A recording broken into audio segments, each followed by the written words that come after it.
ఏది ఆ బ్రోకర్ల డిమాండ్ భారీగా పెరిగిపోయింది.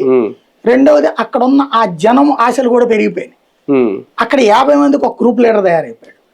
వాడు 50 మంది రావాలంటే నువ్వు 100 తింటున్నావు కదా, అందులో నాకు 50 పెట్టి అంటే మిగించేశాడు. రేట్ ఎక్కువ పెడుతున్నారు. ఇప్పుడు 500 అక్కడి నుంచి తీసుకురావాలంటే 500 రూపాయల మనిషికి ప్లస్ బస్సు గాని లారీ పెడతావా నీ ఇష్టం. ఫుడ్ రాను పోను ఫుడ్ మందు ఇచ్చి నాన్ వెజ్ ఫుడ్ పెట్టి తీసుకొచ్చి ఓటేయించాలి. మళ్ళీ ఏదైనా కేసు పడితే నీదే సంబంధం. బెయిల్ మీద విడిపించడం కూడా నీదే బాధ్యత. ఇలా ఇన్ని షరతుల మధ్య నడుస్తుంది. ఎందుకంటే ఆ మధ్యన పట్టుకుని అరెస్టులు చేసిన తర్వాత జరుగుతుంది.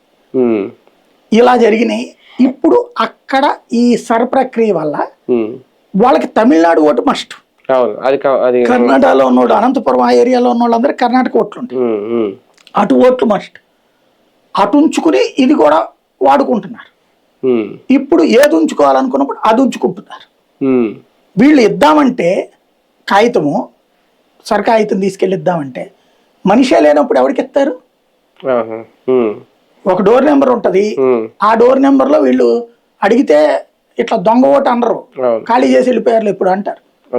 ఇంకెవరికి ఇవ్వాలి వీళ్ళు? అట్లాంటి ఓట్లే ఎక్కువ ఉన్నాయి. మీకు చూడండి, గోదావరి జిల్లాలో తక్కువ ఉన్నాయట. ఎందుకంటే గోదావరి జిల్లాలో ఇట్లా పక్కన మధ్యలో ఉంటది కాబట్టి మీకు ఇది శ్రీకాకుళంలో ఉంటాయండి. తర్వాత కృష్ణా జిల్లా జగ్గయ్య దాని పేరేంటి విస్సన్నపేట ఏరియాలో ఉంటాయి. ఇటు పక్కన మనకి ఈ తిరుపతి, చిత్తూరు